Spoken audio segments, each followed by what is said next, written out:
Goddag folkens, så er vi i gang igen. Hvad så er der ude? Med lidt, det er mig der skal starte nu jo. Med lidt, med def igen. Og jeg synes ikke helt min lyden fungerer ordentligt lige nu. Også fordi Det er så hyggeligt, det her game kan jeg mærke, vi vinder. Ja, for en gang skyld. Jeg skal godt Jose. Mærke det. Ja.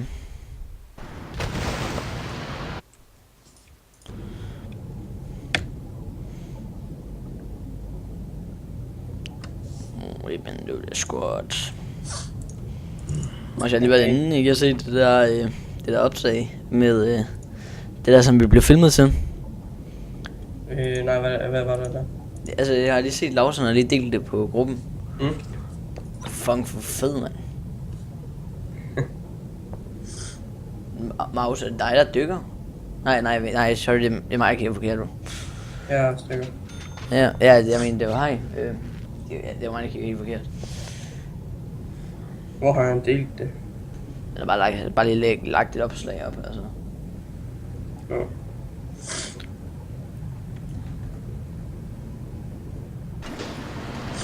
Okay, det her det Jos, hvis vi taber den her kamp, så er det de andres skyld.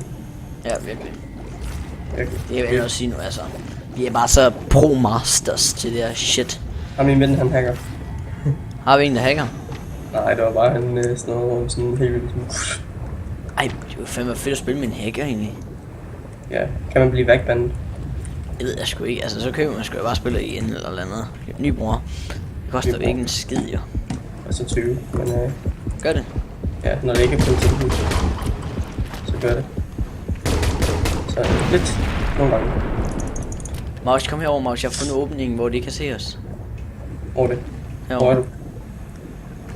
Det er her, hvor de kommer ind normalt. Ja, de stod ikke kill, bare lige med at stå her. Ja, vi kan også se Steve. Ja, præcis. Her var en nu. De har en bot. Jeg sagde jo, at vi ville vinde der. Har vi allerede en bot? Hvem er en bot, eller er det også der er en bot? Det er dem, der har en bot. Nej, altså. Hjælp på helvede.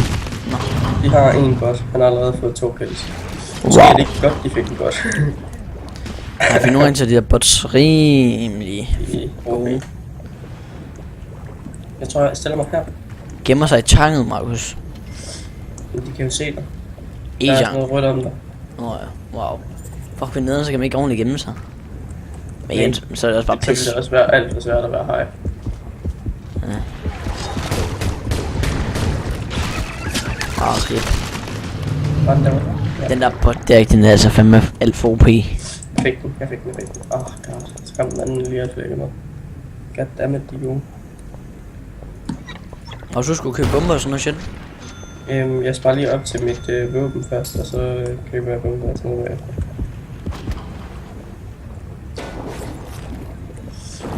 Der er en, der har sat en bombe lige foran, hvad hedder det? Sådan. Godt mos. Jeg sprang Steve lidt, men altså. Vi kan ham lige nu, Og bare en jung. Nej, det var mig. Rip life. Det er svært med ikke. Det var lækkert det her. Altså, så vandt Danmark også i dag. Altså, jeg kan bare mærke, at vi vinder nok også. Men fuck, de kan komme på alle sider jo. Ja, det er jo. Men jeg har råd til mit våben nu, så det går nok. Har du allerede? Ja. Så jeg valgte at købe bomber. Det koster kun 2.000, så det er fint. Altså, jeg vælger at købe bomber til for Chinos skyld, altså. Jamen, jeg køber også bomber nu. Så er jeg lige i gang med at sætte den her. Der er så godt med nogle bomber. Hvor Steve han blev lige gennemflækket. Det gør jeg fandme også. Jeg blev sådan rød, det vidste jeg ikke engang, man kunne. Der kom sådan rød over mig. Ja, det er blod jo. Lidt. Den samme nu. 2000.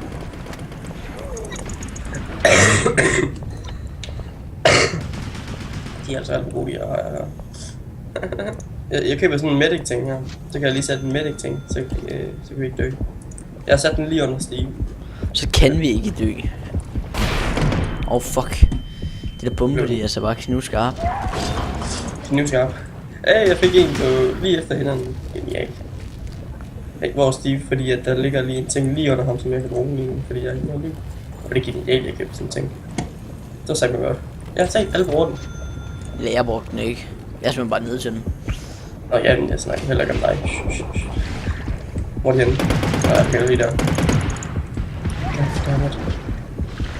Okay, måske vi skal begynde at spille lidt mere safe. Ja. Safe er ikke særlig godt. Fordi at de får altså bare lige på række.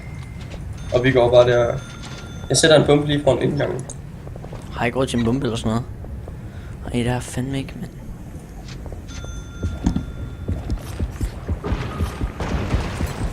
Der kommer ikke nogen fra.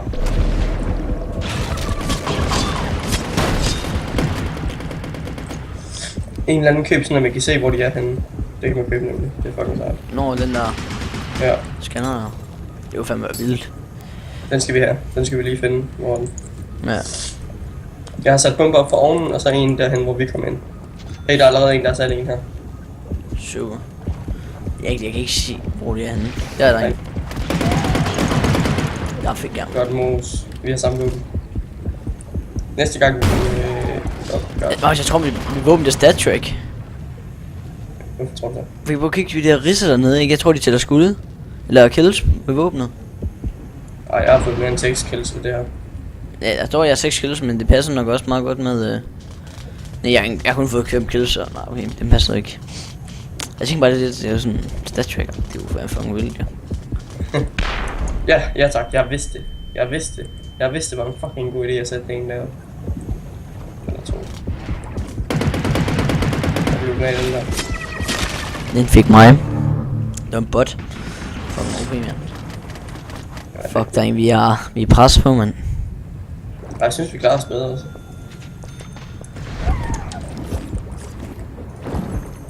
Hvor er den henne?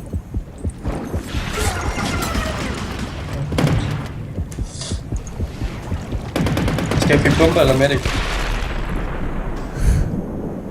Jeg køber medic.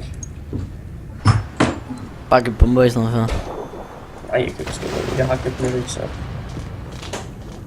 Ja. Jeg håber seriøst ikke, at det her det er lidt... Ej, jeg har lige købt det der medic, altså. Meget hyggeligt. Så det er ikke med for. Den der. Jeg er fandme god lige nu. Jeg har fået 7. Jeg har en 7-9. Det synes jeg selv er godt. Jeg kan fandme ikke finde ud af, hvor Steve går hen. Der er han. Nu er der simpelthen... Jeg må fandme ikke dø nu. Der er sikkert nogle pros, der bare sådan... Fuck, de ringer den der, mand. Så Magnus, jeg købte den der tjek, hvor det der har jeg. Gør det også.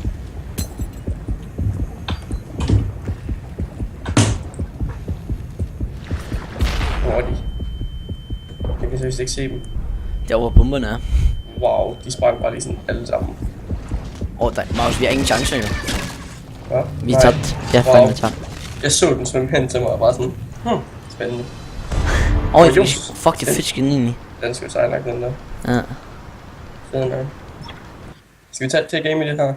I den her? Ja, det synes jeg lige, vi skylder lige at se om vi kan vinde. Ja, det føler jeg altså også. Jeg skal bare lige sætte det der lort på. Kan jeg ikke bare lige finde match, mens... Jo, vi skal bare gå ind på store der. Sådan. Sådan. Fik den lige på. I sidste sekund. Fed nok, jeg har faktisk begyndt at få rimelig mange drops i det. Nå, jeg spiller ikke så meget. Jeg spiller kun lige nu her, når vi optager sammen og sådan noget. Ja, jeg spiller lidt game udenfor, bare på nogle gange, der ikke har råd. Eller til CS. Jeg har ikke rigtig magt af CS. Altså, jeg er nogle gange lidt stresset, så jeg når kun lige op til en sammen med dig, når jeg spiller. Ja. Altså nogle gange når jeg det normalt, men altså ikke altid. Det er lidt ærgerligt. I er godt nok langsomt til at tilslutte den der. Ja.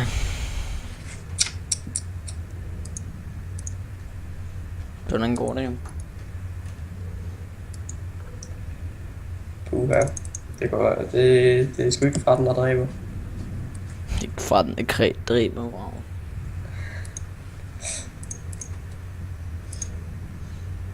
Men det er sgu godt, at vi begyndte på den nye kanal, føler jeg. Ja. Jeg synes, det er blevet rigtig fedt. Det er godt. Sjov besked. Ja, hvem vælger du? Jeg ved bare, det er den der person, der er helt sort. Jeg tænker, det er nok svært at se. Jeg vælger altid Finn. Ham føler jeg sgu bare sej. Jeg ved ikke, hvad jeg vælger. Han hedder Finn. Det er sgu da wow, awesome. Finn Malkav. Bangstick er der noget, der hedder. Wow, den ser awesome ud. Bangstick? Hvad fanden er det? Ja, det er sådan et våben. Det er hvor du køber... det er hvor du køber de der eller hvad hedder det... reparerer ting der, eller sådan noget, så er der noget, der hedder Bangstick. Det er sgu meget fedt. Hvor fanden siger det ikke? Hurry up. Hurry up. Måske skal vi lige være om det. Måske der kommer noget copyright på. Ja, så godt tænker jeg nemlig. Ja, præcis. Ej, vi skal finde ud af, altså der er mega mange YouTuber, der kan lægge sange over, ikke, uden det bliver erstattet. De skal også lige finde ud af, hvordan det egentlig gør. Altså der er mange YouTuber, der har lavet deres egen sange. Ja, der er også nogen, der er også nogen, der ligger, nogle sange, altså, som store kunstnere har lavet, altså, op. Ja. Det kan altså også lige finde ud af, hvordan vi gør det, uden vi får problemer, så man kan sige på den måde. Jeg kan jo godt indspille noget, hvis det skulle være. Ej, jeg har sagt, men der er vi ikke hvorfor. Og der er en hammerhaj, den ser sindssygt ud. Fuck, det hammerhegnen har fandme meget liv, mand. Der er en bot. Ikke allerede. Jo, og den har fået 2 kills. Og den anden har ikke nogen skill. Meget stød, Magnus, du kan vælge skins inde i gamet. Jeg ved godt, hvis du trykker på escape, og så... Altså, når du dør. Ja. Nå, jeg er også der. Wow. What, den er vild, den hammerhaj. Ja.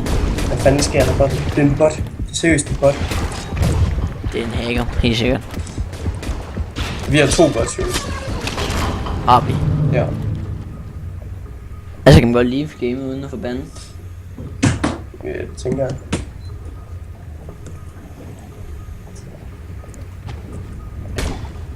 Ved du, hvor de er henne?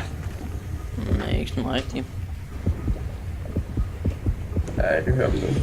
Ja, man kan bare høre, at de andre banker var fed. De er udenfor lige her. Der er 2 hammerhajer. Er seriøst 2? Nej, der er kun en, er der ikke? Jo. Nej. Den anden er sådan en great white shark. Det ligner bare en hammerhaj. Det ligger bare mega mange hajer, men... Den ser altså virkelig giftig ud, den hammerhaj der. Det håber jeg... Det er lang tid siden, jeg har fået et hajskin i et drop. Det synes jeg faktisk er det fedeste. Det er godt. Jeg kan ikke finde Stig. Hvor er han? Kig efter den gule prik. Eller pil. Ja, det er jeg godt klar over, men så langt jeg skal gå. Jeg kan ikke finde meget ud af det heller ikke at lede, altså. Jeg kan ikke finde noget ned. Jeg har fået der. Nej! Yes, jeg fik den. Jeg har virkelig meget guld. Jeg skal bare lige hen med det.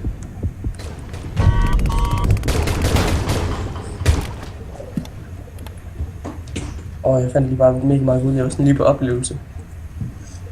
Ja.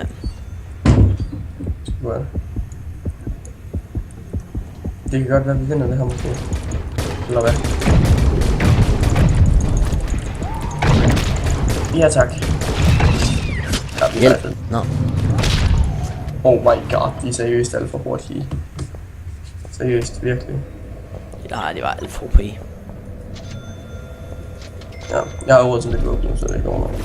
Ja, det havde jeg nok godt. Men jeg vil lige bruge dem på bomber. For det team. Jeg tror sgu, at jeg gør det, at jeg køber, eller jeg prøver at købe den der koster 3.300. Den er for OP. Ja. Ja. Jamen det var det jeg tænkte. Det var det jeg tænkte. Jeg tænkte, det skulle det vi gør. Jeg lige kill. Fuck, det lød klam den der. Nå, det er fordi Steve han flygter. Er Steve i gang med at flygte? Ja. Flygter han hen. Wow. Goddammit, jeg kunne ikke følge med. Nu hajerne, de er kun bots, Jonas. Vi er de eneste 2, som ikke er bots. Really? Oh my Yes.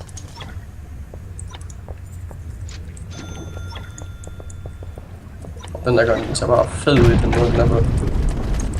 Den er sindssyg, mand. Men den har kun... Den har 30 skud. Wow, der er kommet en lige bag mig. Goddammit. Kom nu. Overlev. Overlev. Survive. Og så nu kører jeg only knife. Sådan der bliver det. Der er ikke noget.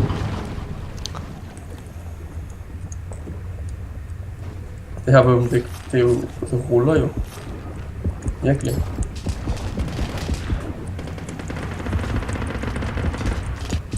Ja tak. Ja tak. Wow, jeg flinser den lige nu. Det her våben, det er jo alt for godt. Virkelig. Det er jo det våben, man skal have. Det er det shit. Så med stikkene.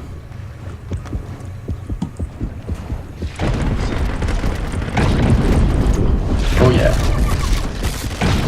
Oh my god. RIP. Pentakill, Jos. Hvad siger du så? Ja, jeg har fået penta. Der er ikke nogen hajer i live endnu. Fuck cool. Og der ligger meget guld herinde. Sammen med mig for sjov. Jeg skal lige have det sjældent til. Der var en der. Nej. Ja! Maus, det er fordi, jeg har tvært ham så virkelig meget ned, mand. 6 kills i streg. Jeg har den to. Jeg gav ham største. Jeg har kun 11 skud tilbage. Jeg er nødt til at finde nogle skud. Der ligger nogen lige herovre. Kan man finde? Nej, det ved jeg så. Men 6 kills i streg, det er sgu ikke dumt. Nu har jeg nattesyn til den her. Det er sindssygt. Wow, det er vildt med nattesyn nu, så skal prøve. Cool. Jeg holder her ved døren. Jeg holder bare lidt der, hvor man kan. Fuck, vi flækker nu. Ja.